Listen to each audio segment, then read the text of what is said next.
Hey, y'all, what's up? This disciple Marshall Occurrence Rain back up in this anti-Illuminati all day, anti-America all day. Yeah, so this video basically is going to be something I covered already, but I'm going to be progressive with it and keep talking about it, right? This message is about the liability of 44 states with child marriage, the liability of that, who that liability belongs to. Now, I'm going to break that down by tribe. It's it's it's it's broken down to a tribe. I've broken it down to a tribe because it's not every tribe. It's not the Asians. You can't say it's the Asians that made 44 states with child marriage laws. You can't say it's the Asians, right? You can't say it's the Hispanics and Latinos. You can't say it's them, right? You can't say it's black culture because black culture doesn't wouldn't go that far to have child marriage, right? So you can't say that it's black Americans, right? You can't say it's them. So who's to blame? It's white Americans. It's the white American tribe. And see, when you break things down into tribes and you understand that, then everyone doesn't have to necessarily take the liability. It's only when people want to join to the liability by joining to America. Now, you want to join to the liability, that's up to you. That's absolutely up to you. But I'm going to break it down to who the liability belongs to anyway. The liability belongs to the white tribe, the white Americans. That's who it belongs to. That's who did it, bottom line. Well, you can't say black politicians made these child marriage laws. You can't say black politicians did it. Right? You can't say black politicians did it. So who did it?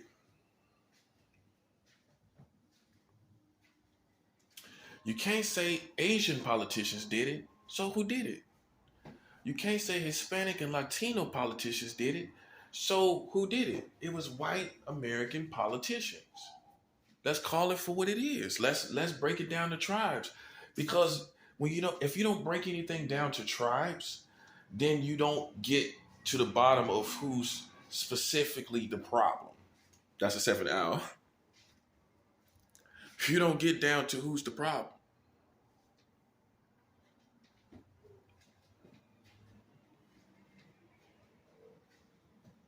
You don't get down to who actually is the problem, do you? The way you get down to who's the problem is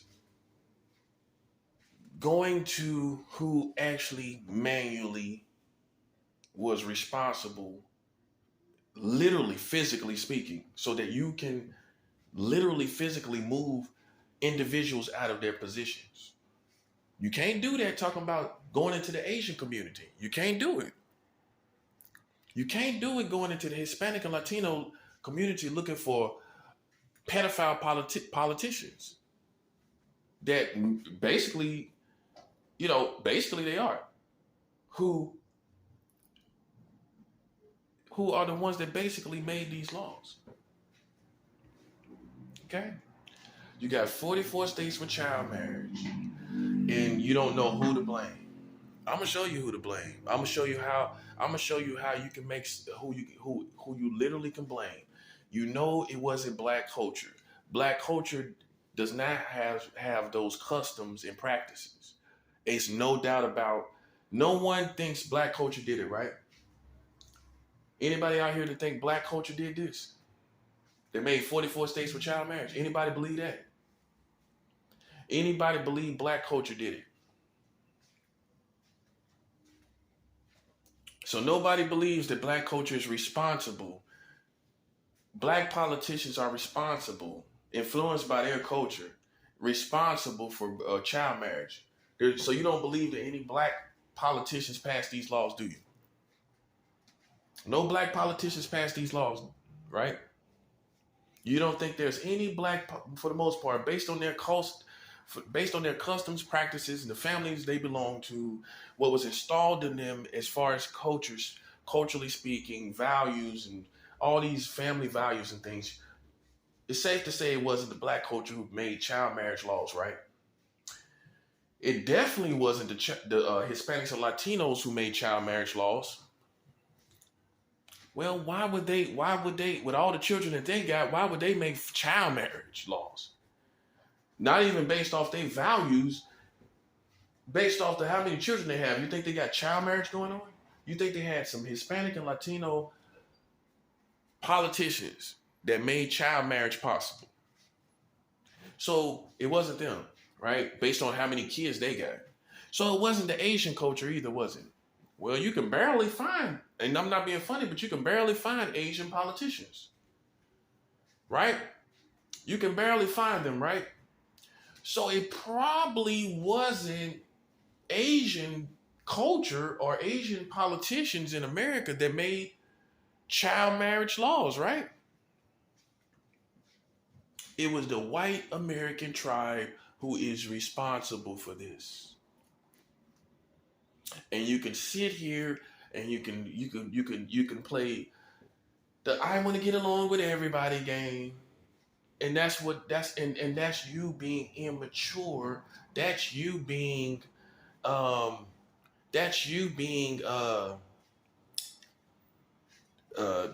nice to, I would say nice to a fault, or peaceful, even I don't say peaceful to a fault, but nice to a fault, because you know somebody's to blame, but you don't want to say who's to blame.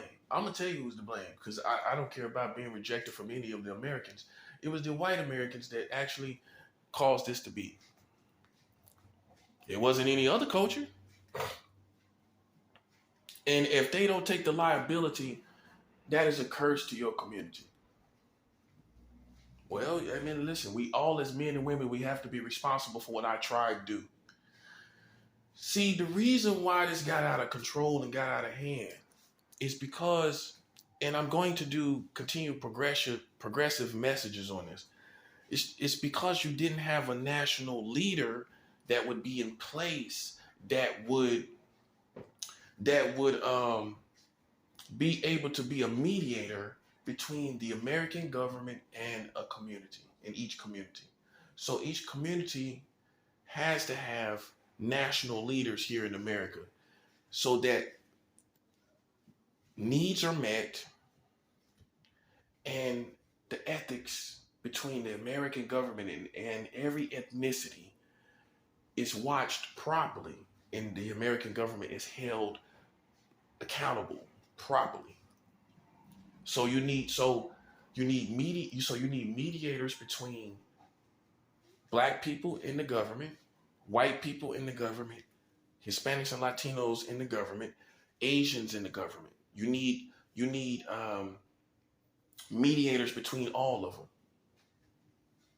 You need mediators between all of them, right? That's what you need. And if you don't have them, if you don't have mediators between each tribe, between the government, needs are not met properly. And how the government treats each tribe, there's no accountability concerning it. When you have someone that the American government has to be accountable to from each tribe, there's one person from each tribe that the American government has to be accountable to, that particular person, that particular position can have the power to hold the American government liable. That's when needs are properly met. But as long as you have people that run the government and they have no chain of command, it's just the government and the people. There's no chain of command. As long as that's the way it is like that, the needs are never going to be met. Nothing is ever going to be done properly and consistently. as a result. See, a lot of you called Malcolm X and Martin Luther King Jr. and the likes of people like them, you called them uh, black leader, pro-black leaders, civil rights leaders, and they fought for civil rights. But what I realize is that they had a position besides fighting for civil rights. Their positions were what I is a term I coined, which is national leaders. Now, a national leader has nothing to do with the term nationalism, nationalist, or any of the stuff, all those other terms that are out there. I'm saying it in the sense of nationwide. A nation, in other words, a nationwide leader, right? That's what you have to have for each ethnicity between the government. So there has to be national leaders for black people, national leaders for white people, national leaders for Asians, national leaders for Hispanics and Latinos. There has to be national leaders for each one of them, because otherwise, like I said, needs go unmet. Malcolm X and Martin Luther King Jr. were national leaders, mediators for a Pacific race, the African Americans here, Africans in America. They were the people that were mediating, if you will, or being a mediator between the government and the community. They were not meant to be presidents. They were not meant to be presidents. They were not meant to be mayors and governors or nothing like that. Each position is necessary, but this position was so young in America, no one knew what it was. The national leader is what Malcolm X and Martin Luther King Jr. were. They were people that were speaking on the behalf of the needs of a Pacific ethnicity and tribe. And it was successful to a degree. Very successful, right? Decently successful. And so this was a position that was overlooked, and we didn't know what it was. It was too young to know what it was. This is what I coined. The term I coined on it: a national leader, a nationwide leader for a specific ethnicity. White people need them too, because with every ethnicity there is an experience. So with white people, they have, even though they're liable right now, right, for the 44 states for child marriage. Well, this goes more to the reason why they need a mediator or a national leader. But no one trusts specifically their tribe when it comes to something like a national leader, because no one knows if they're rallying white people against everybody else. But they need one, because you have all these issues, 44 states for child marriage, all the child marriage issues, racism and all of that, okay? But they also, on the positive, they have issues concerning, monies, rich streams of income, empires here in America, and only a national white leader can speak in a fluid way to them in their community, and speak that language to make it profitable for the overall country. In other words, black people cannot speak in a fluid way to the white tribe concerning empires and streams of income and years and decades of that experience, because we haven't lived decades and decades and decades of that experience. So you can't talk in a fluid fashion about that path of life. Therefore, they need a national leader so that it will benefit everyone, and it will not just benefit their tribe, and for them to be healthy as well, right? Foundationally, for them to be healthy as well. So, and there's other issues too. Some may feel they have to apologize for their success, or apologize for being white. It's issues that they have that only a national leader that's white could speak to them about. Black people can't speak to them about being um, apologizing for being successful as whites. How can a black person talk to them about that? Come on now. About being white and successful and having to apologize about it, or feeling the need to. You can speak in a fluid way according to experience concerning it. So these are the issues that national leaders work out. They work out issues according to each ethnicity's path here in this country.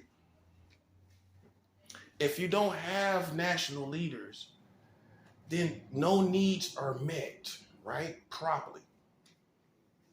And this explains why, things are the way they are, because there's no leaders that are mediators between government and people. Now, the president, this is what you yearn for out of the president. You yearn for the president to speak to you as a national leader. You really wanted Barack Obama to be a national leader. This is why you voted for him. But he's not a national leader per se. No pun intended, him being the president, he was a national leader, but not in this context. He was the commander in chief, the president, right? Not a national leader as to speak to the cultural needs and the overall needs of the people. He couldn't go and articulate hours and hours and start movements and rallies concerning the African American community. But that's what everyone thought he would do. You see that part right there? That's what I'm trying to show you. Barack Obama is a perfect example in the black community how you wanted him to be. He's a perfect example when I'm talking about the national leader and your yearnings for a national leader, because really you didn't want him to be a president. You wanted him to be as Malcolm X. You wanted him to be as Martin Luther King Jr. The president cannot be a national leader that will speak to the needs of the people. Some would say he would not be able to speak for the needs of the people to the government. Some would say he can't do it because he's inside the government. See, the national leader is not inside the government and cannot be inside the government. It's not a good position. It's not a safe position for the national leader because it's dangerous for the community, because they could easily be persuaded. I mean, look how quiet these politicians are. They ain't talking about nothing. And that's what you expected Barack Obama to do. You expected him to talk on the behalf of the needs of the black community. Think about it. That's what you expected. But why didn't it happen? Why didn't it happen? Because that's not his position. The real position is the national leader. That's what you're looking for. You wanted him to come and hold a whole briefing just talking about black issues, right? It never really happened, did it? Because he's not a national leader. He was not a national leader. Now you see what I'm saying. He's a perfect example because you placed your yearnings on him as a national leader. You wanted him to speak according to black needs and all type of issues and the wirings of the black community, but it never happened, did it? Because that's not his position. That position that you're looking for is called a national leader. It was wiped out, I feel, completely by the American government, and they made sure that no one from no ethnicity would have a national leader because it was too dangerous to the American government. It's too dangerous because they have to be accountable. This person that is the national leader is going to hold them accountable, right? Concerning how they handle a community, ethnicity of a community, a specific ethnicity of a community. If I'm saying that right. But you get what I'm saying. A specific ethnicity community. And so after Martin Luther King Jr. and Malcolm X, they wiped out the whole national leader position. They didn't want anyone ever to be able to mediate or be a mediator between government and people. That's a 7 hour. How come you don't have any mediators between government and community? Between government and community, how come you don't have any mediators? How come there has never been a position like MLK, Martin Luther King Jr., how come there has never been a national position ever again? Because it wasn't even about, it was deeper than ethnicity. It was a position that was a threat against the American government. That's good. That's real good. See, I told you, man, I get better and better with this. They try to stop my messages. The next time I talk about it, I'm better on it. That's a 7 hour. This is why you don't have, you ever thought about this? How come you don't have a Mexican Martin Luther King Jr. by now? How come you ain't got a Mexican Malcolm X by now? How come you ain't have a white MLK or Malcolm X that will rise up and be able to speak on the behalf of all people and ethnicities? No white person has done it, have they? Any other ethnicity? No Asians, no one, no national leaders, nobody. Even to speak on the behalf of the people and between the people and the government, or on the behalf of their own ethnicity. Nobody rises up, right? Never seen a Malcolm X. You never seen the Mexicans or the Hispanics and Latinos receive a Messiah here in America, have you? No Messiah for them, huh? Seems like they've been here long enough to have somebody that rised up, right? How come it hasn't happened? How come it hasn't happened? No Messiah from the Hispanic and Latinos as long as they've been here. Think about it. Isn't it kind of funny? No great leader that rises up and speaks and articulates, not just for their ethnicity, but just overall for the American community. Nobody, right? No one did it, did they?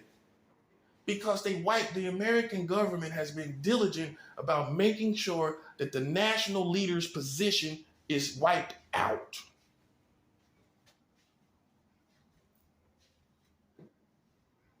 You explain how 3 and 4 and 5 generations have passed where there was national leaders, and then there's no national leaders from no ethnicity after that. Nowhere after that. You would think by now would have at least been a copycat. Somebody like Malcolm X, want to be like Malcolm X, somebody want to be like MLK. You ain't see that for decades. Nobody that rose up and spoke to the people, right? Boom. From no ethnicity, right? Kind of strange, ain't it?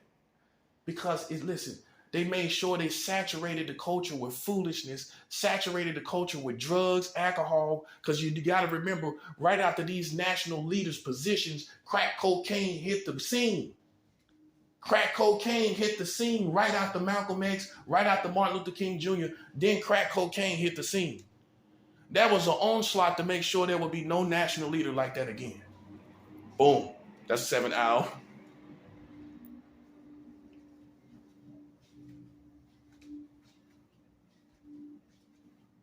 And all these other drugs came, and all this gangbanging and all of this other stuff, all the music that came with it. That was all part of their plan. And you have to realize you was used. You was pimped out.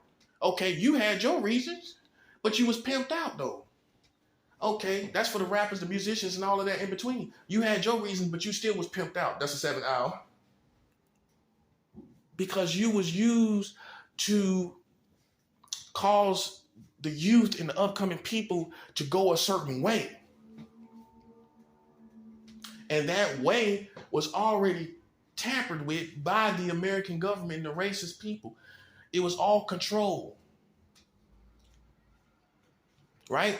So this explains why there was no national leaders and no people to rise up 4 and 5 generations later. Nobody came, right? because they sent onslaughts into the culture. They sent drugs. They sent everything. They sent cultural manipulation. They made you feel if you wasn't part of this culture that you were not American.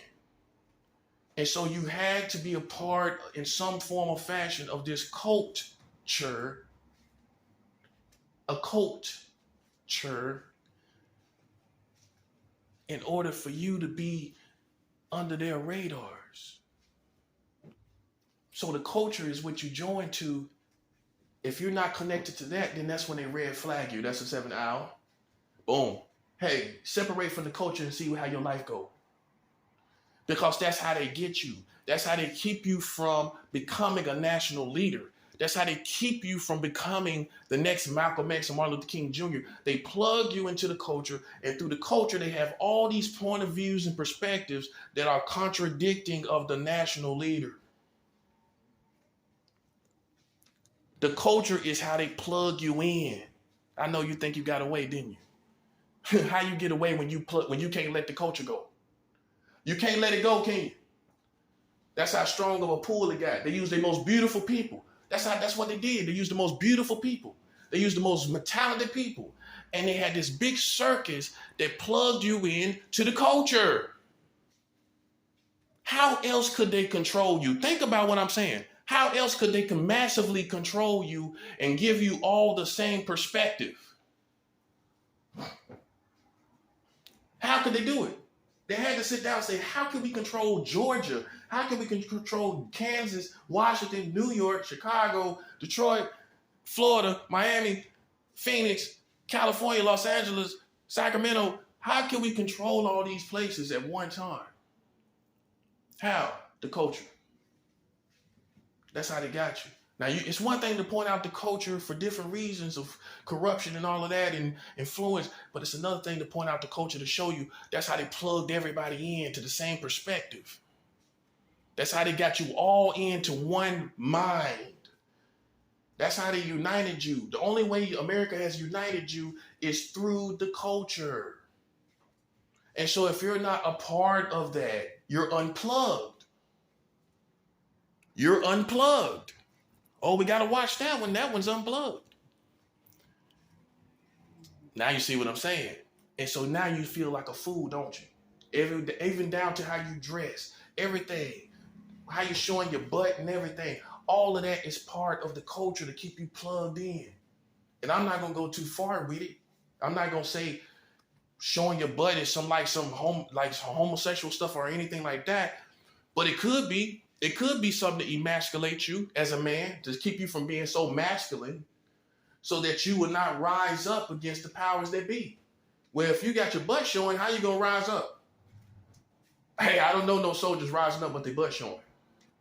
Oh, you're rising up, but you got your booty out. You got your booty out, but you rising up. That's the 7th hour. Come on, man. See, I come from a generation. We had a sag, but the sag ended in the middle of our butt. That's how far the sag went, right in the middle of our butt. So if you go from the waist down to the middle of the butt, that's where our sag ended. It ain't go no further. We ain't have it all the way down off our cheeks like that. Nah. It can't nah. That's too vulnerable. That feels too vulnerable. We came in the 90s. I was a teenager in the 90s. We the one started the sag. The sag was in the middle of the butt. That's the official sag. That's the best sag it is. You can't question that sag. In the middle of the butt, you can't question that. It ain't easy access because ain't nothing accessible. Not in the middle with the belt on. But the bottom line is the plug-in is the culture. Long as you plugged into that, they got you. You can say you're getting away, but you ain't. You're not getting away. If you're not on guard with everything that you watch, with everything that come through your ears and in your eyes, everything that come through your eye gates and your ear gates, if you are not aware of all things that come through your eye gates and your ear gates, then you plugged into the culture and you didn't even realize it. So what do?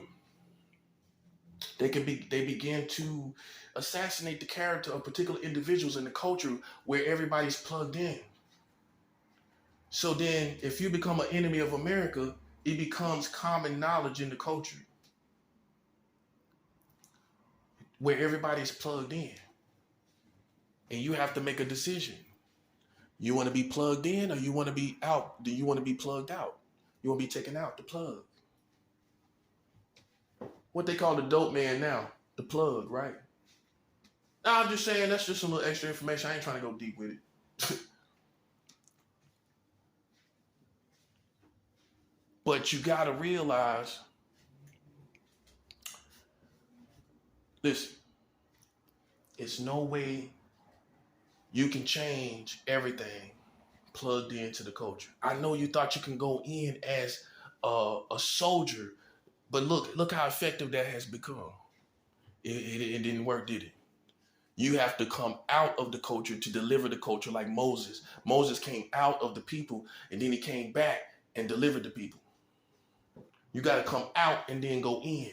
You can't come in, you can't be in there going in because you too plugged in yourself.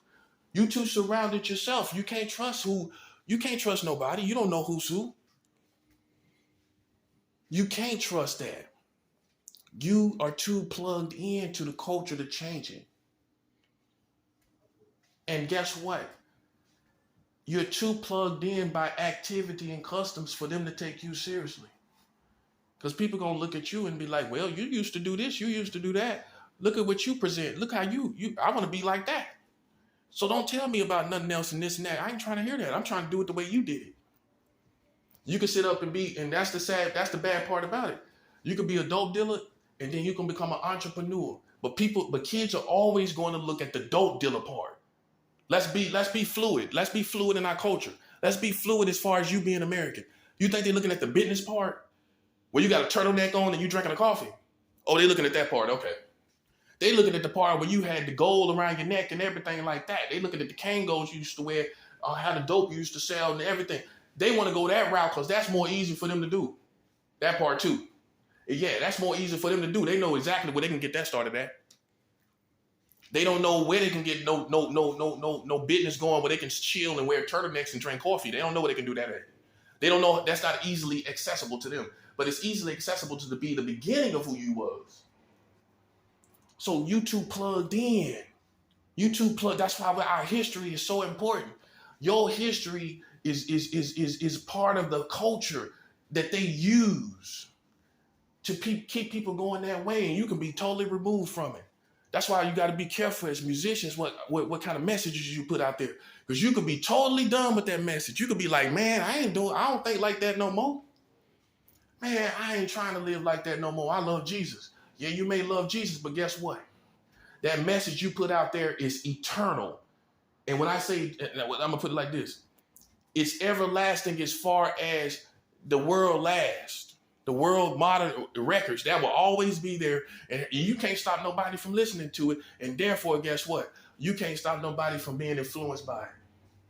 Listen, some people don't even know what you're doing right now. They all they know is, yeah, I like that song. Some kids may have found your CD in the back of a trunk, totally preserved. Totally preserved. Like, wow, I never seen this artist before. Pop it in and they love it. They could have found it in the attic somewhere, totally preserved. You don't think about this. Your album's totally preserved 20 years ago, what you did.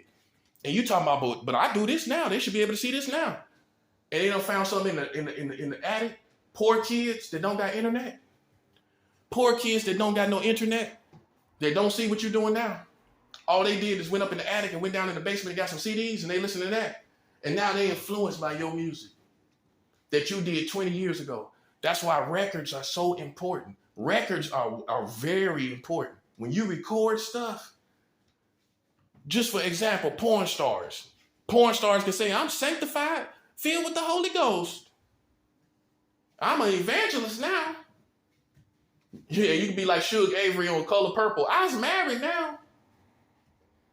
But you still got records, porn CDs and porn movies out there that you can never get rid of. And they can fall in the hands of children, you know. So while you've been preaching, guess what? Your old porn tapes, some kids masturbating, jacking off, looking at your old porn tapes. I'm lying about it. That's why records are very important. Now you see what I'm saying?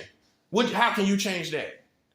You can be saved. Only the Lord can remove that, right? Off the internet, right? But even with that being said, it would take God to destroy all of that out the earth. It would take God to get all your tapes that's all sprinkled all over the country and nooks and crannies and people's cars and old cars and houses and attics and basements of porn tapes that you did a long time ago. How think about it. Those are records, influential records. And kids can see that and get turned out. And here you are serving the Lord and they're getting turned out on porn videos you did 10, 20 years ago. Now you see what I'm saying. How dangerous records really are. Because you're done with it. You got the bread and them. You walked away from it. You done with it. That money in the bank now. That money in the bank now. You done with the lifestyle. The only thing to represent that lifestyle now is the money in the bank. That's what you're saying. The only thing to represent that, where I come from, is the money I got in the bank. That's it. I'm done with it. But the problem with that is you still got the records out there. And you can be saying, you could be showing as many good images of who you are now, but kids are still, even when they know you changed your life, kids are going to go with the bad records. Kids are smart. They're going to be like, that looks cooler. When you was dark like that, you looked cooler. So I'm going to go and listen to that. I don't care how retro it is. I'm going to listen to that because you look cooler according to the what? The culture. Boom. Ow. That's 7. You look cooler according to an American. You look cooler according to the culture. In fact, it seems like they're kind of using your style now. So I'm going to go with that. And this is why it's important to understand sins, records of sins. It's a big difference. Stuff you record and people can listen to and visually see over and over again. Okay? It can continue to influence people. That's why it's so important what you do. It's so important with what you record. Because you can see, and that's why some people don't get free. You got to ask God for deliverance. It's real deliverance. You can't be playing with it. You can't be halfway playing with it talking about, God, I don't want to make no rap songs anymore. God, I don't want to do that. I don't want to do no porn videos anymore. I don't want to be a porn star. Right? You can't be out here, you got to be out here diligent about turning over a new leaf as far as being a person that records it. That's what I'm talking to. I'm talking to the people that records porn movies and makes rap songs and songs in general. That's what I'm talking to. The recorders. Because everybody's watching you. Even the good men, even the bad, even the good women. They slip up and they watching you. Okay? So I had to go off on that a little bit because you need to understand why the mediators are so important. The national leaders are so important between ethnicity and community. Between government and community, because these mediators is the reason why, the lack of these mediators is the reason why white America has been so out of control, because they really have never had anyone outside of the government that has held them responsible. Not the police, FBI, and all these little committees and all of that.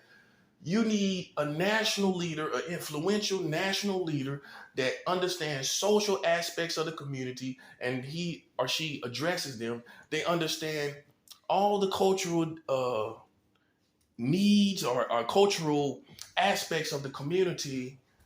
They understand these things and they're able to articulate it to the community and to the government. This is the reason why white America has been getting away with all this child marriage they've been starting. The reason why, now you see the punchline. They've been getting away with it because there is no mediator. There is no national leader to say, hey, they got child marriage. Our tribe is responsible for this child marriage. The white American tribe is responsible for child marriage. Right? So it's like, okay, no, they're not held accountable, and they've been passing child marriage laws and getting away with it because no one has been holding the white tribe responsible. There's no mediator. There's no tribe leader to speak, to do mediation, if you will, between the community and the government. There's no one doing that. So therefore, it stays out of control. Therefore, it stays corrupt. And so the white Americans needed one right after slavery, to be honest.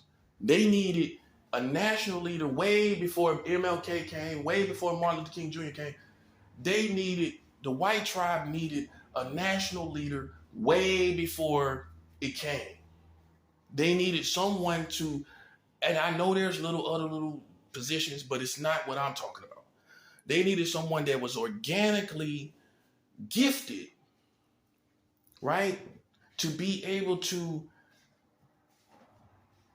have epiphanies and constant epiphanies of the needs, concerning the needs of the people, the government, and are able to come in and mediate according to brilliant ideas and brilliant perspective and epiphanies and revelation information. They're able to go and be mediator between government and community. The white tribe should have had that right directly after slavery, actually, to make sure that how the whites were handling the Africans would be sound. Right? Didn't happen, did it? And so now you see, this is why everything has been out of control. No, at the end of the day, no one has been there keeping an eye on this stuff. That's what national leaders did. That Martin Luther King Jr. kept an eye on the laws. Malcolm X kept an eye on all this stuff that was going on, what the government was doing. White people never had that kind of person because most of us, in all actuality, we wouldn't trust no white leader outside of the government addressing white people outside of other ethnicities, because there's been too much of a culture of racism. And most likely, to be honest with you, that person, that national leader, would have probably been killed because they would have had to fight against a whole racist culture. See, the culture in America went from racist. Now you see where we're going with this. And now it's deceptive. And I tell you the one thing that is a fact. They have your spirituality in their hands.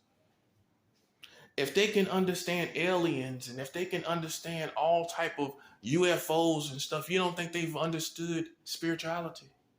Again, if they have understood or tried to understand UFOs, aliens, flying saucers, different planets, you don't think they tried to understand spirituality? See, you might not be captive physically, but they made sure they made you captive spiritually. So you have to remember what the white man said concerning the African during slavery time. He said he feared the African spirituality. He feared their spirituality. And still today, why do you think all these people around me now? Because they fear my spirituality as an African. I ain't shooting nobody. Hey, I ain't stabbing nobody, am I? Huh? Have I killed anybody around here? But your New York community is. That's a 7 hour. It's the same thing from the slavery times. The white Americans fear African spirituality. So what they have to do? They be technical. Okay, if you doing this, you drinking, you smoking, you can't be spiritual. You too high to be spiritual. You too drunk to be spiritual. You having sex with too many big booties to be. Don't you like them big butts? It's too many big booties for you to be spiritual. You ain't got time to think about that. Why don't you leave that alone? Won't you take a load off and have you a stiff drink and get a stiffy and do what you do with big stiff butts? Huh? That's how they got you. Cause they knew what to do to mar your spirituality, to soil your spirituality. All they did was soil your spirituality. That's what they did. It's the same thing they did with the Native American man. With the Native American man, they tried to soil his spirituality too. That's why they gave him casinos, and most Native Americans probably realize it. But it was to taint his spirituality. Why would the white people give Native Americans a means of that kind of income? Think about it. That kind of income, nothing but money, gambling and all of that, so that you could taint his spirituality. Everybody know the Native Americans are naturally, it seems if they're naturally inclined, spiritually speaking, right? They're spiritually inclined in a natural way, right? You see them in the way you see them, it seems as if they're naturally spiritual, right? So how do you destroy that? How do you destroy it? Give them casinos, you got drinks going, you got the girls around, you got this glitzy atmosphere. You got this glitzy atmosphere, this glamorous atmosphere, and it's all to stop the Native American man from meditating and his vibration, getting connected with God and meditating on the word of God and becoming connected with God. So how can we stop him culturally? That's what the white Americans, how can we stop a culturally? This might be something they said. Well, let's give him something that taints his spirituality. Let's give him something because the spirituality can move anything.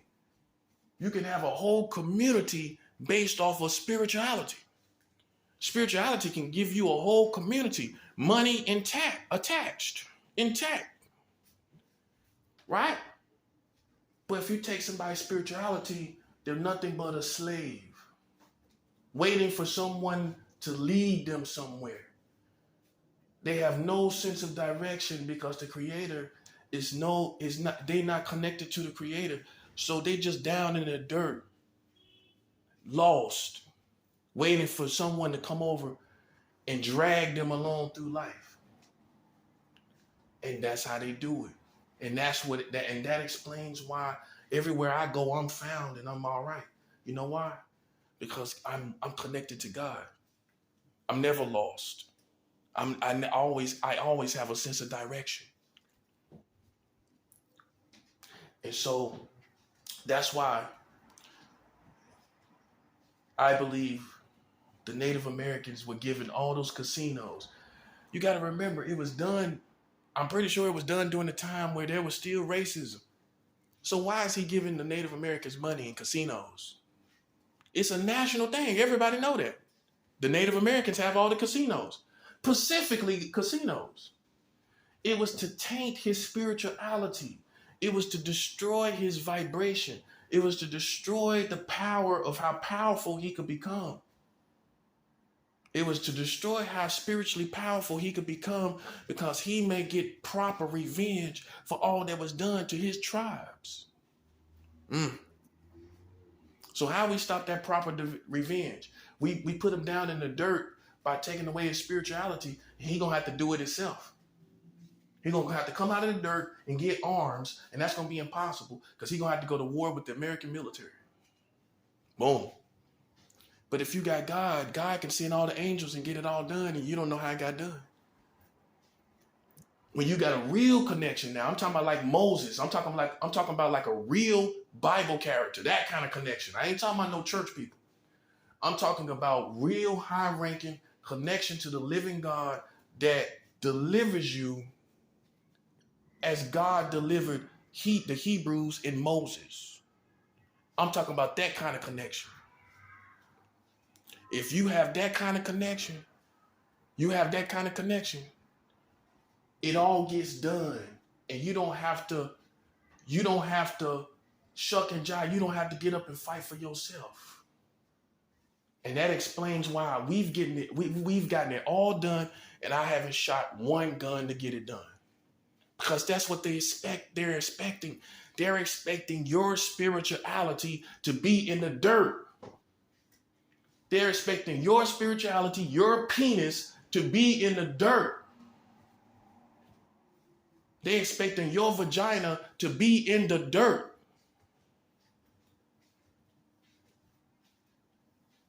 With no direction, no crops, no money, no life. Cursed because of a lack of God.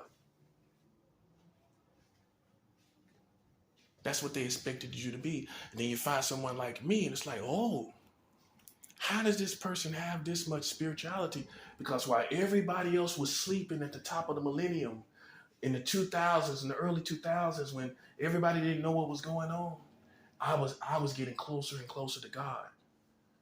While everybody was looking the other way. While everybody was distracted with all those other things. And see, once you get rank with God, it doesn't leave. This is what amateur spiritualists don't know.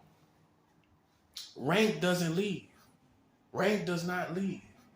Rank stays forever. God will remember who you are forever. I know men just look at who you are now presently. They look at the things you've done lately. God can see all your whole life and everything like a timeline. He can look at it all at one time. And he see all of that you've done, all that worshiping, all that fasting, all that praying, all that giving to the kingdom of God, all that anointing oil, all that anointing yourself and seeking the Lord and fasting, all of that you've been doing and evangelizing on the streets and helping people on the streets. He look at all of that you've been doing. And then when it's time to go to war, he look at that timeline. Okay, they're going to war with him. He look at that timeline. Right? He look at all that you've been doing. And they lose. They lose because your timeline is too powerful with God. See, man wants to look and say, well, I don't care how you was yesterday. I want to know how you are now. Who you're not my God. That's why it's called a real personal relationship with God. I don't have to be accountable to you. Your government ain't accountable to nobody. They got 44 states with child marriage. How you trying to make me accountable? You ain't made your government accountable. That's a 7 hour. Yeah, before you try to make me accountable, why don't you make your government accountable? Man, who you think you playing with? Listen, we can go to war today. If it's a matter of me being right or wrong, we can go to war today, man. I'm dead serious. Any day you want to go to war. Because I'm going to tell you right now, ain't nothing perfect about me. We can go to war today if that's what you want to do. We can finish this right now. We can go to war right now. I ain't playing no games. You think I'm playing and I'm not. You got 44 states with child marriage in your country. We done with this. This is over. You got the white tribe that's held liable for that. You got the white tribe that's held, I ain't accountable to you. What you waiting for? What you want to see? You want to go to war? You think you got to read? You think my life is in your hands? See, you got a real warrior here. You think it's carnal. You think I'm being a thug. I'm a warrior. Every time a black man's a warrior, he got to be a thug, don't he? He got to be a gangster, don't he? Nah, I'm a warrior. You got a problem, we can go to war today. I have no problem with that. I'm ready any given time. That's what real soldiers are. Listen, ain't no perfect time to go to war. I'm ready any day. Any day. Yeah, you flattering yourself, acting like it's something here that's going on, like you doing something, like my life ain't in your hands. If you want to go to war, we can go to war. That's all you gotta say. You know what I'm saying? That's all you gotta say instead of acting like my life is in your hands when we know that's not true. You flattering yourself. You know the American arrogant type. Well, we should do this, or we go. You can't do nothing with me. You can't do a thing with me, man. You flattering yourself, acting like you got power over my life, and you don't. In fact, I got power over your lives. You got child marriage in your country, talking all out of turn, talking reckless, out of pocket, need to have a seat. Can't be serious, trying to save face. You already lost. Okay? I'm just trying to show you why you lost. I'm trying to show you why you dying. That's the romance of the warfare that we're going through. This is the romance. I'm showing you why it's all happening. I'm showing you why it's all taking place. I'm showing you why it's all happening to you. And it's happening to you because you got too many liabilities. And many of those liabilities are because of the white tribe in America. 44 states with child marriage is a white tribe's liability. Mexicans didn't do it. Asians didn't do it. The Asians didn't do it. So who did it then? And how could you blame the Asian tribe for what they didn't do? They're just here. They're held accountable according to the ignorance of not knowing their surroundings. But other than that, it's not their liability, is it? It's the liability of those who are in power in the lawmaking system of America. And we know that is the white tribe, the white American tribe. We have to place the liability where it belongs. And then that's where you get to the bottom of the problem. I don't know why. It seems like the white Americans are infatuated with children. Because, see, they put it in the culture. It's safe to say if you got child marriage, they're more than half, the white tribe represents more than half of registered sex offenders. They represent more than half of registered sex offenders. White Americans. That's the facts. That's the percentages. I didn't make it up. So if they make half of it, it's safe to say they see kids in a certain way that nobody else do. Now, listen, it ain't my fault. Ain't my fault. I'm just telling you the percentages and the ratios. I go by averages and percentages, like Dave Chappelle say. I go by averages and percentages. That's what I go by. Because, it ain't nothing biased about it, is it? They got more than half of the sexual registered sex offenders, more than half of them come out of the white American tribe, right? So it's safe to say culturally or something in their culture and customs make them desire children. And what I think it personally is, one of those customs is, I'm saying like I need to say it, they're too close to children. It comes a time when children have to go their way and you have to go their way. You can't watch them undress until they're 25. You can't watch them undress all the way up until they're 18. Okay? You help them until they're in diapers. You put them on potties. You help them urinate and defecate. And after they learn that and they're using toilets, that's where you end. They don't need you no more. They know how to go to the potty by themselves.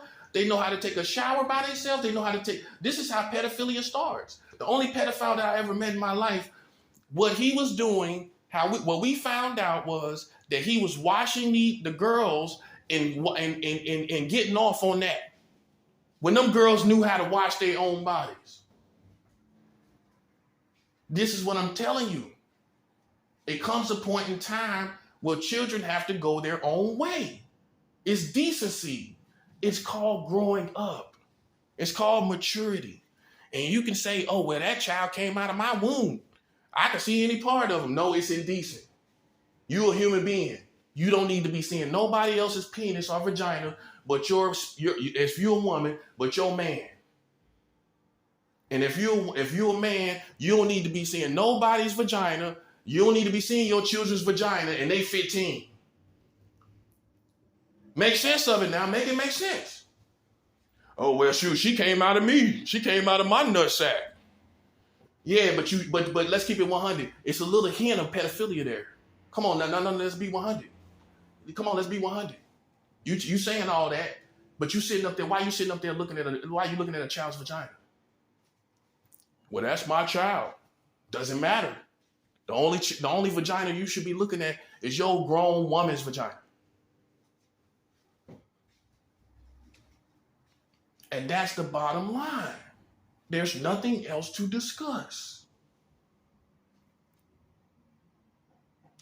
And that's why, listen, I think personally, the white tribe is just too goofy when it comes to children. Oh, let's go play with all the kids. You're too goofy when it comes to the children. Black people don't do that. You don't see no black man coming out and say, hey, kids, come on, let's go play. I want to play with all the kids. Yay! White guys be doing that. White men be doing that. And then we find out later they call it some kind of scandal. That's the 7th hour. Yeah, playing with the kids too much. That's why in this new season, this prophetic season that's going forward in these final hours, no kids can be in the throne room of kings and queens. It's too many people lying about what happened and all this kind of stuff. So kids got to stay out of the king's room, period. Because it's too risky. People are pimping out their children, making them make up lies and stuff. Like something happened to them that didn't happen to them. So we got to keep kids away from the kings and queens so that the kings and queens can get done what they need to get done. Because what I notice is all these leaders have to deal with some type of scandal, talking about what some child done did, what some children done did to some child. And you know how you nip that in the bud? Don't have no children there in the first place. Boom. You learn as a man or a woman to live without children. Some of these Americans, goofy Americans, can't seem to learn. You can't live without them, can you? God didn't make you that way. God didn't make you that way. That's your own cultural addiction. I just got to be around the kids. Hey, that don't seem right to me. Something wrong with that. And I guarantee you got it from the culture, which the white American influences as well. Because they can't seem to get enough of these children. They got all these. Look at the little goofy stuff they be doing with the children. We're gonna go do this. We're gonna do that. Come on, kids. And I guarantee you, that culture alone. Hear this part. That perspective, like, come on, kids, we're gonna do this together. The adults saying that. That's why they got the highest level of percentage when it comes to sexual registered sex offenders. This is why they got it.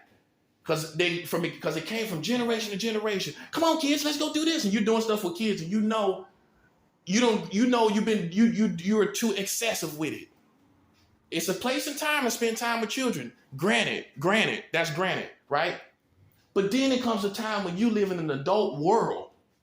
Totally adult, totally away from children.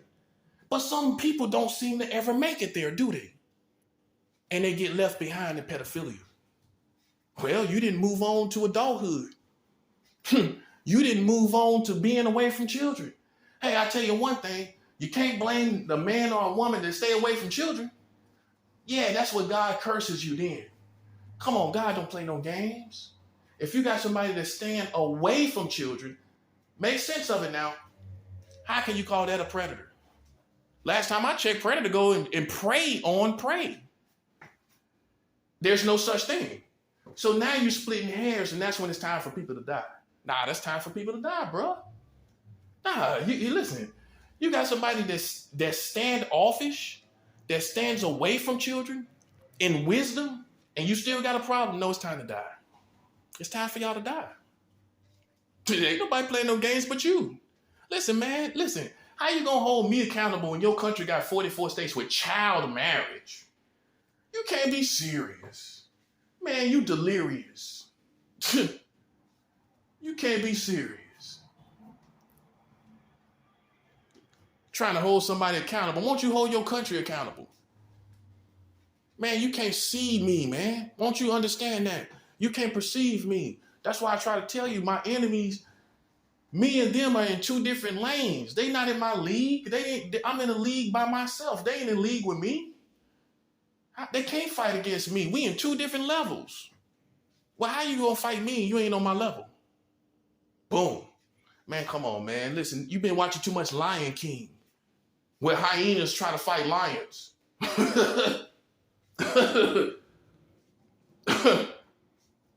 You've been watching too much Lion King where the hyenas fought the lions. You've been watching too much Walt Disney, boy. You ain't in league with me. You ain't nowhere near me. And you got too many liabilities to think you can fight me. How you gonna fight me with all those liabilities, man? You got a whole. You ever seen somebody got too much stuff in their jacket and pockets and stuff? You got stuff falling all out of your pocket trying to come here and fight me, buddy. You got hot dogs falling all out your pocket, raspberries. You look like a cartoon character walking down the street. Got all this stuff, all these liabilities falling out, sitting up here thinking you trying to fight against me. You can't be serious, man. You got child marriage in your country, and ain't nothing you could do about it. Ain't nothing you could do about it. You can't be serious. And even if you did think you won, you still are pedophiles. Marrying children by system. Your system is doing it. Man, can't be serious. Man, you can't be serious, man. That's why everybody's so quiet. You hoping I don't realize that I won. I already know I won. I'm just waiting for the bag. Boom. Oh, yeah.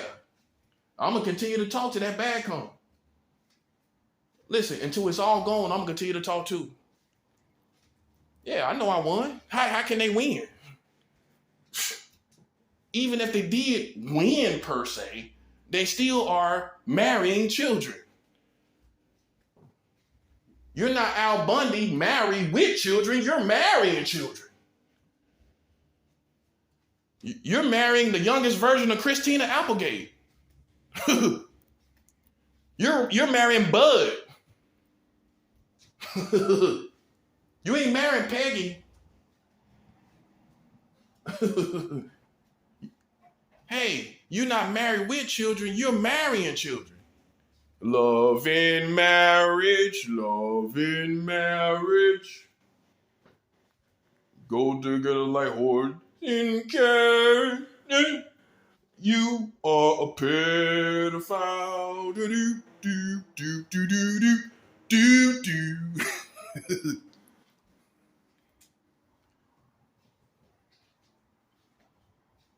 Yeah, you marrying children, buddy. You ain't married with children. Yeah, I was married with children. That's me, buddy. Yeah, I was married with a child. See the difference between you and I? Yeah, you ever been married with a child? Yeah, that's a whole different lane. You're accountable to one person sexually, and you got a baby. Boom. Can't act like I'm not mature. You can't act like I'm a man child. I'm in warfare. That's what I'm doing. I'm 41 years old in warfare. That's what's going on with me. Yeah, I ain't got nothing to prove to you. Not a work ethic, not anything else. I've been married. I'm divorced now. I divorced my wife. I have a child that's almost 16 years old. I don't have nothing to prove to you. Meanwhile, you got something to prove to everybody. You got 44 states with child marriage sitting up here acting like I got liabilities. Can't be serious. Look at your liabilities, buddy. Man, come on, you got a whole liability, man. And you trying to be quiet as you can, right? Quiet as a church mouse, knowing ain't no way out of this. When you've been riding around like you've been riding around, took your whole face off. Man, we took your whole face off, man. How you gonna get out of that? Explain how you gonna get out of that, man. Huh? How you gonna get out of that? We done took your whole face off, man. Can't be serious. You must be delirious. Some kind of illusion, some kind of alter ego or some alter reality that you're living in. There ain't no way out, man. You got to get my bag. I don't care if you like me or not. Listen, it don't matter. Only thing matter is the truth. The full truth and nothing but the truth. No ads, no deception, no leaving out stuff. I ain't leaving out nothing, am I? What am I leaving out? The whole point is that you can marry children. That's the whole point. Long as you can marry children, that's all we talking about. That's all we talking about. If you're marrying children, we don't care how the method of it is done. We don't care how it's done. If you're marrying children, we don't care how it's done, how you marry children. We only care that it's an option to the American community. Because see, the Jedi mind trick that they use is, well, we do it this way. You have to use the parents to go down there to the courts. We don't care how they do it. The liability is the fact that you have made it an option to the American community. That's the liability. So you think you done weaseled out of it. Well, yeah, he's sitting up there talking about it, but he has no idea how it has to happen. I do have an idea how it has to happen. I do have an idea how it has to happen. But that still is irrelevant to the fact that you have made it an option. You have made it an option. You have made it an option. You have made it an option in your community. And that's all we're looking at. We're not looking at anything else. You can talk about all the other stuff. We're looking at the fact that you sat down and signed off on people marrying children. That's what we're looking at. While you sitting up here locking up R. Kelly at the same time. Talking about what all these other people did. Michael Jackson, what he did. You've been talking about that. You still talking about that. But you're totally ignorant to 44 states with child marriage, but you worried about what Michael Jackson did in his bed. I'm worried about what you doing downtown in these courts. That's what we talking about. And it ain't no way you should have knew anything a black man applies himself to, he's going to destroy you. As soon as you start playing around me on technicalities of this, some stuff you heard, and I would have to dig into politics, a black man digging into politics, you should have knew better then. You should have knew, but you're too stupid. You're too stupid. You thought that you had your you thought you had your bases covered just like everybody else. Nobody would have ever thought that America had child marriage here. No one would have thought this. Right? No one would have thought this. So it's like they ran out here thinking they were good. Now they don't know what to do.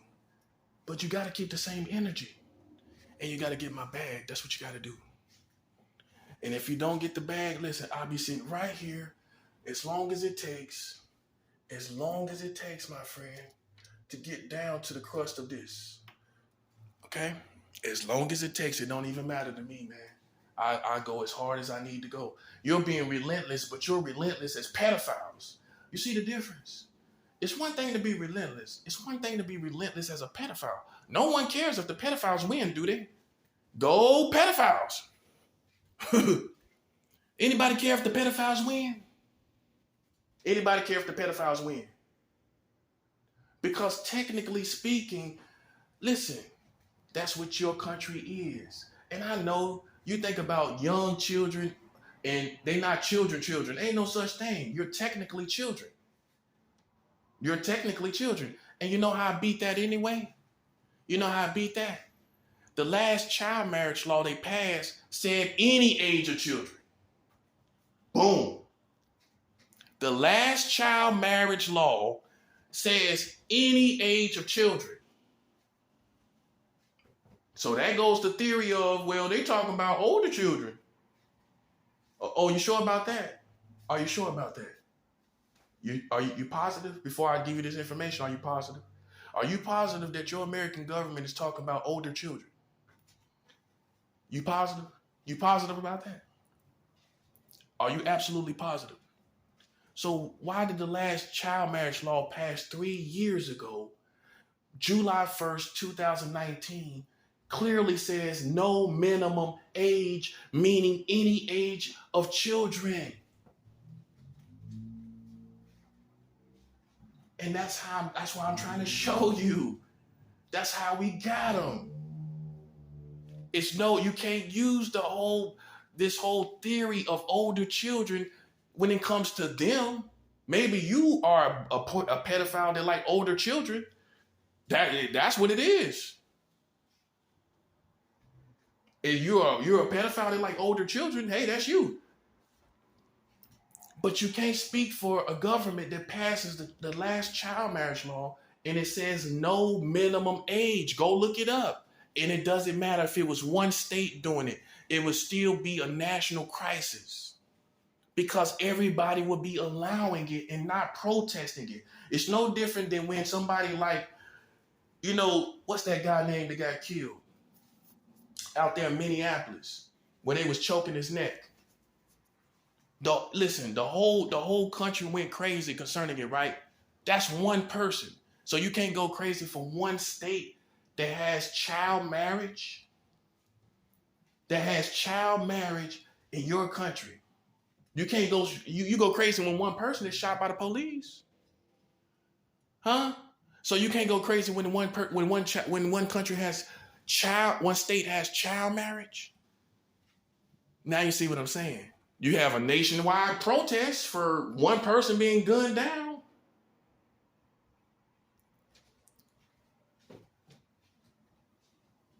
What was that? In St. Louis, what was it? What place was that? You remember all that happened in St. Louis with what's his name? Anthony Brown. But I can go back to even Trayvon Martin. I can continue on and on. You know the people that I'm talking about. All over the country that become victims at the hands of the police. You have a nationwide protest. But when it comes to child marriage, when it's more than one person, it's more than one child, you don't feel the need. You don't feel like, well, it's not everybody. Well, it wasn't everybody when one person got gunned down by the police, was it? It was just one person, wasn't it? So see, I can show you your standards. I can show you what you do. You go and protest about one person, but we can't get you to protest about one state that has child marriage that allows adults to marry them at any age. So you can't say, oh, well, this is old children. That's why they're not children. Ain't no such thing of a children. They ain't children. They're all children. They don't have adult vaginas. They don't have adult penises. That's all end of the story. There's only two types of human beings, adults and children. There's only two types of human beings, adults and children. So do you agree? So it's okay to be with some type of children. It's okay to have sex with some type of children. So how can you hold somebody liable for another type of children?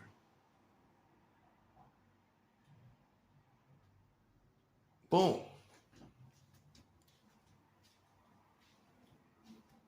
They passed your last child marriage law, which was obviously not a certain age of child. It said no minimum age. And they said also with circumstances, considering circumstances, it doesn't matter. Listen, that's all a Jedi mind trick. The only thing you need to know is that they had they have child marriage laws. They passed them where you can have sex when you can marry any age of children. That's all you need to know. That's all you need to know.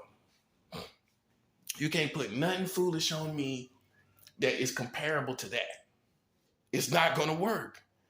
The last child marriage law allows Americans to marry children at any age.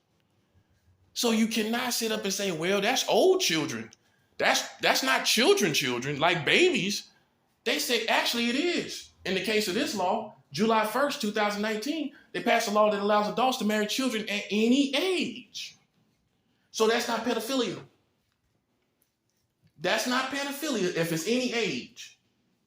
Now you see what I'm saying.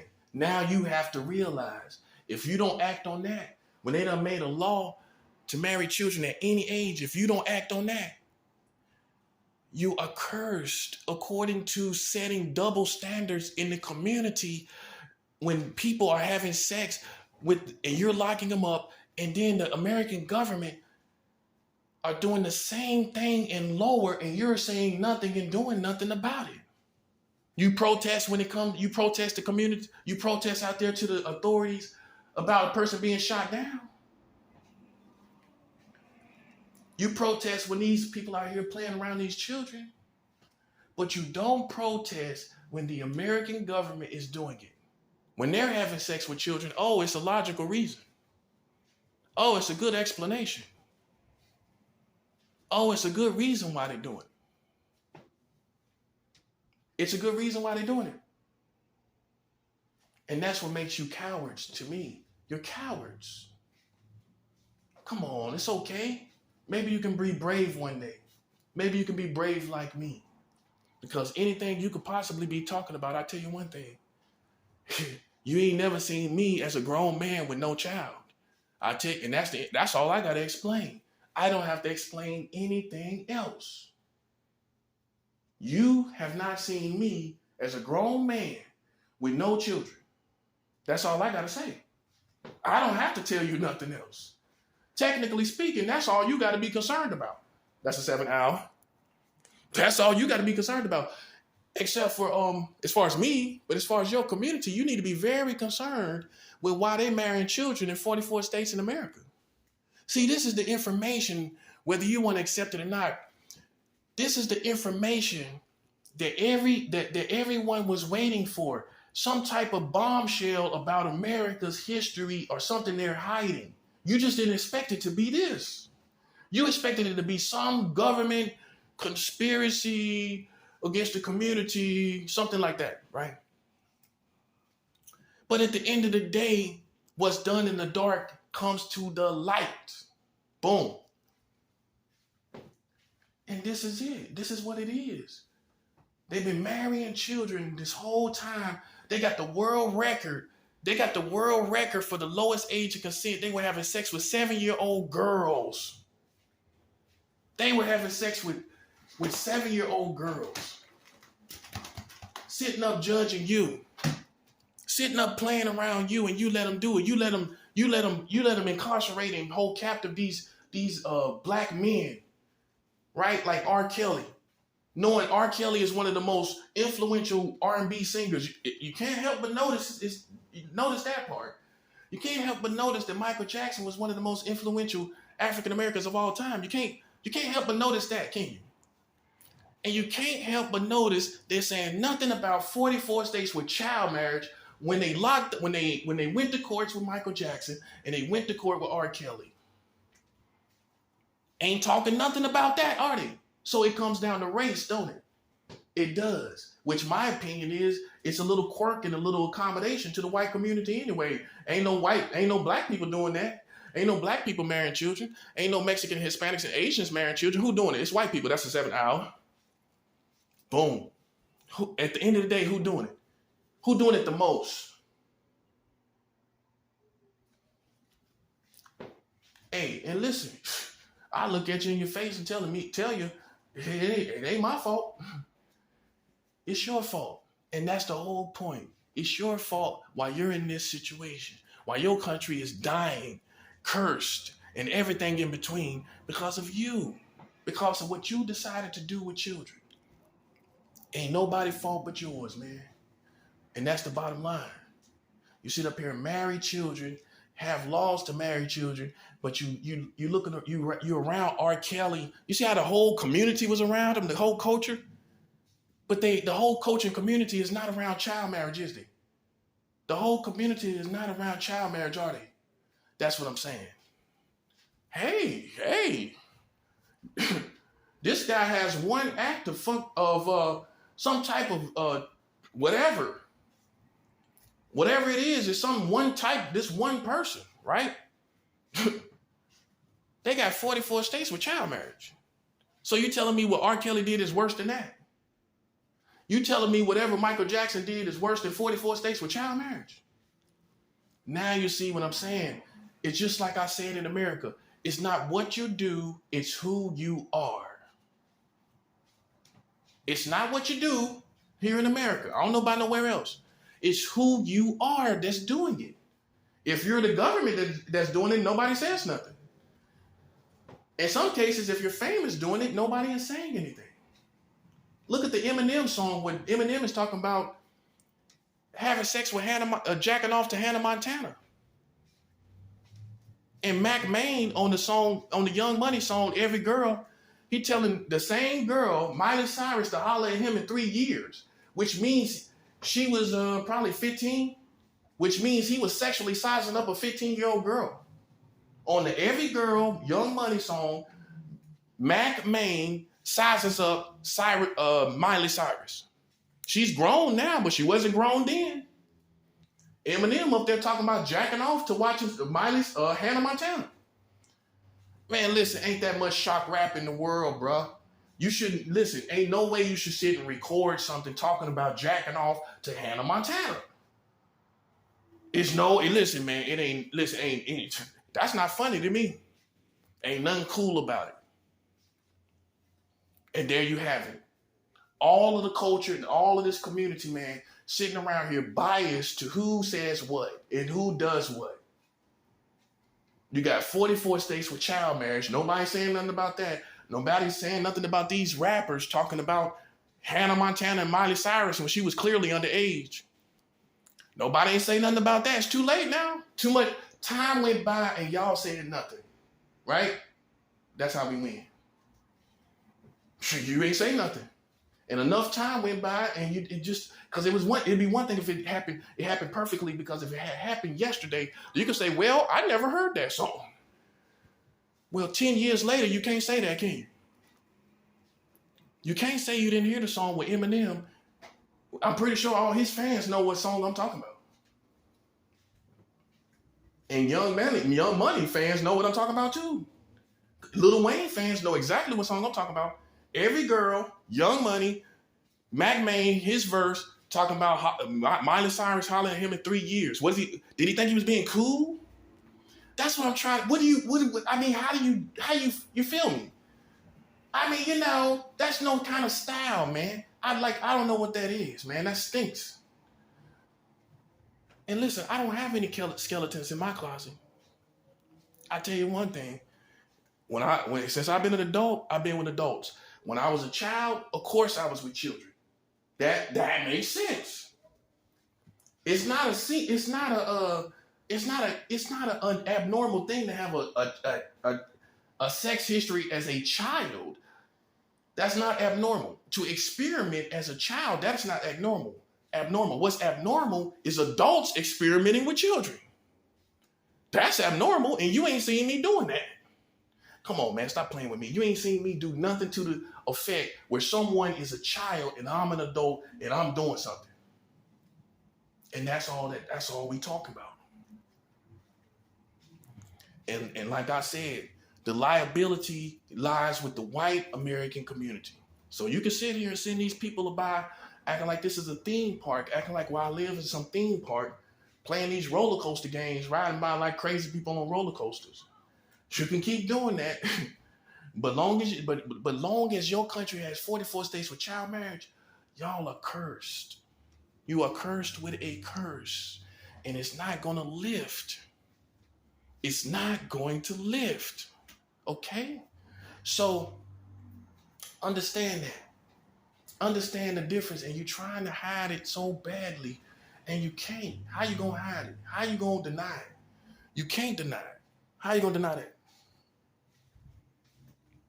You can't. So that's all I'm saying, man, is reality. And reality is what people go by. That's what we go by. We can't go by assumptions and hunches and intuitions and psychic powers and telepathic powers. No, ain't that much new age in the world. We talking about reality. And reality is beautiful when you're on the right side of it. These people got child marriage. You're on the wrong side of reality, buddy. Listen, it's no way you can justify it. You got little league marriage. Like you got baseball, you got Major League Baseball, you got softball, and you got Little League. They got real marriage and they got Little League marriage. Little League marriage. Come on, guys, we got Little League marriage. Come on. Go pedophiles. We got Little League marriage going on, guys. We got Little League marriage. It's a Little League marriage. It's a marriage for Little League. and you riding around, which is strollers, having your children in strollers rolling around, riding around like somebody owe you a cookie for having kids. Like you just waiting for somebody to look at your kids. You know who's looking at your kids the wrong way? You know who's looking at your kids the wrong way? The American government. They got Little League marriage. The American government has Little League marriage. They're definitely looking at your kids the wrong way. Boom. They looking at your kids in all the wrong ways that you wouldn't want them to look at them. They got child marriage law now that allows them, adult Americans, to marry children at any age. Any age. And you worried about somebody looking at your child the wrong way. They got Little League marriage, bro. You can't make this up. They got Little League marriage, man. And the white tribe is liable. They're the ones that's liable. The white American tribe.